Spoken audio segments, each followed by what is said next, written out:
اللہ تعالی ہمیں آپس میں ایک کر دے، دلوں میں محبت عطا فرمائے، الفت عطا فرمائے۔ محترم بھائیو، ہم جتنی بھی عبادات بجا لاتے ہیں، آپ تمام عبادات میں تھوڑی دیر بیٹھ کر غور فرما لینا، ہر عبادت آپ کو دوسرے مسلمان سے جوڑ دیتی ہے۔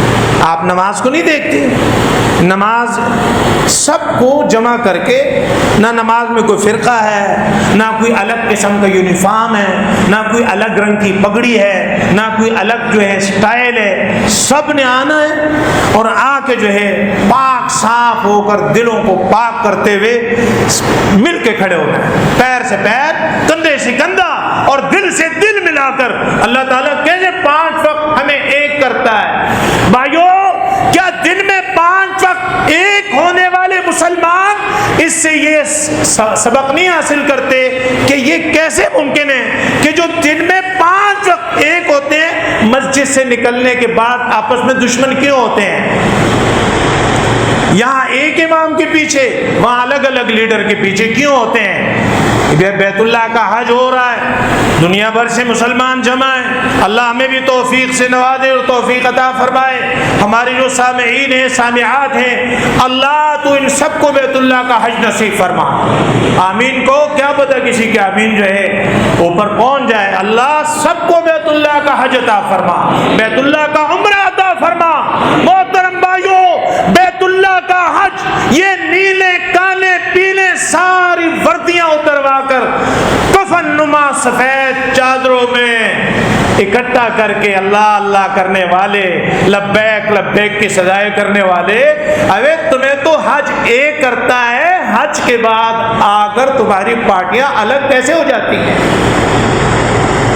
قرآن تمہیں ایک کرتا ہے، وَاعْتَصِمُوا بِحَبْلِ اللَّهِ جَمِيعًا، اللہ کی رسی کو پکڑ لو مضبوطی کے ساتھ۔ قرآن پڑھنے والوں، قرآن نے تمہیں ایک کیا، قرآن رکھنے کے بعد پیر جا کے الگ الگ پارٹی کیسے بن جاتے ہو؟ کیا سمجھ آئی؟ کچھ سمجھ آئی کہ نہیں آئی؟ یا پشتوں میں دوبارہ خطبہ شروع کرو؟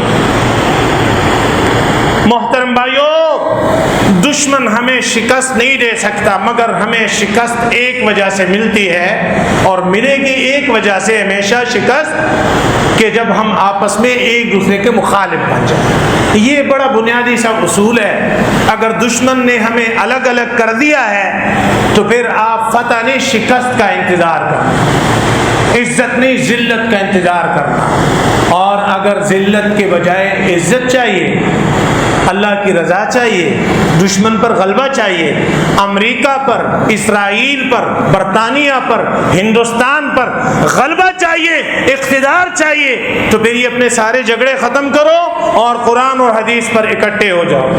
نبی علیہ الصلوۃ والسلام جب مدینے تشریف لائے، مسلمان تو مسلمان، آپ نے مدینے کے امن کے لیے یہودیوں سے رابطے کیے، مدینے کے امن کے لیے منافقین کے ساتھ جو ہے نرم پالیسی اپنائی، سب کو اس بات پر قائل کیا کہ اگر مدینے پر حملہ ہوتا ہے سب مل کر دشمن کا مقابلہ کریں گے۔ کیا میں یہ اپنی طرف سے بتا رہا ہوں؟ کیا یہ سیرت کا بہت بڑا پہلو نہیں ہے کہ اللہ کے نبی صلی اللہ علیہ وسلم نے یہ عالمی سیاست ہمیں نہیں سکھائی کہ جہاں رہتے ہو اس کے امن کو ہر صورت قائم رکھو، قائم رکھو؟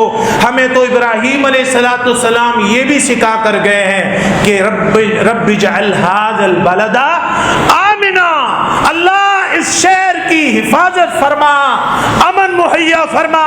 تو کیا آج ہم جہاں رہتے ہیں اپنے لیے امن کی دعا نہیں کریں گے کہ اللہ ہمیں بھی امن عطا فرما، امن میں برکت عطا فرما اور دشمن کی سازشیں ناکام فرما؟ کیا خیال ہے اگر یہ ہر مسجد سے آواز اٹھے تو کیا حالات بدل سکتے ہیں کہ نہیں؟ بدل سکتے ہیں۔ انشاءاللہ کام بڑا ہی سیدھا اور آسان ہے۔ الحمدللہ ہمارے نوجوان، ہمارے بزرگ، ہمارے تاجر ساتھی، یہ ہمارا مرکز ہے اللہ کے فضل و کرم سے۔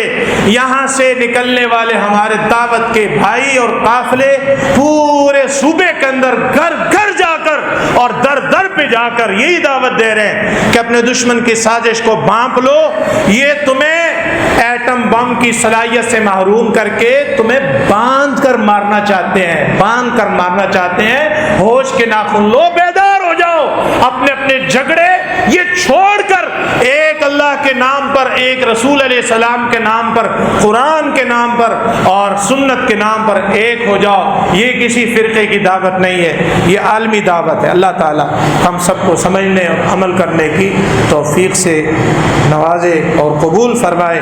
اقول قولی ھذا واستغفر اللہ لی ولکم ولسائر المسلمین۔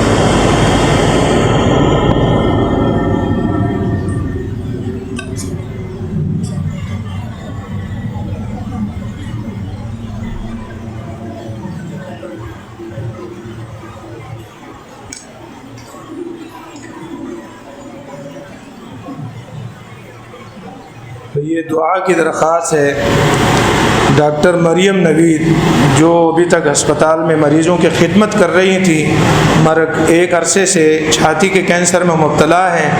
سارے بھائی دعا فرمائیں، اللہ تعالی ہماری اس بہن کو شفائے کاملہ عاجلہ عطا فرمائے۔ حاجی طارق صاحب بیمار ہیں، اللہ تعالی طارق صاحب کو شفائے کاملہ عاجلہ عطا فرمائے۔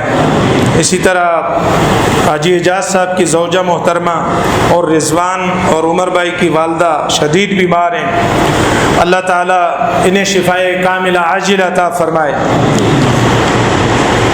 11 جون کو اتوار کے دن یہ 6 بجے شام یہی صدر میں ڈینس پلازا کے پاس اتحاد کانفرنس ہے۔ آپ سارے بھائی جو ہے آپ میزبان ہیں اس پروگرام کے، میں آپ کو دعوت نہیں دے رہا کہ آپ نے آنا ہے، آپ میزبان ہیں۔ میزبان کو اگر یہ پتہ ہو کہ گھر پہ مہمان آ رہے ہیں تو مہمان اس کو یہ نہیں کہتے کہ بھی میں تمہیں دعوت دے رہا ہوں کہ میں تمہارے گھر آ رہا ہوں، بلکہ میزبان کا کام یہ ہوتا ہے کہ دوسرے لوگوں سے پہلے آ کر وہاں موجود ہو۔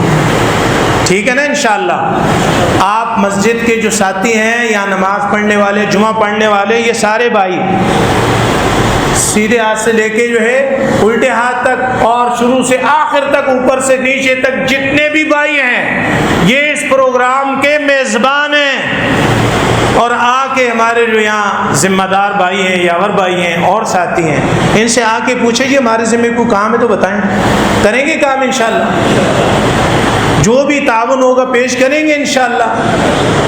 انشاءاللہ ہر جگہ سے لوگ آئیں گے، اور سب سے بنیادی بات یہ کہ دعا فرما دے اللہ تعالیٰ ہمارے اس پروگرام کو مثالی پروگرام بنا دے، اور اس کے لیے ہمیں اخلاص عطا فرمائے، اور ہر طرح کی غلطی اور عیب سے ہمیں بچا لے، اور ایسا پروگرام ہو جو پورے ملک میں انشاءاللہ ایک بہترین راستہ جو ہے متعین کر دے اور اس پہ ہم چل پڑیں۔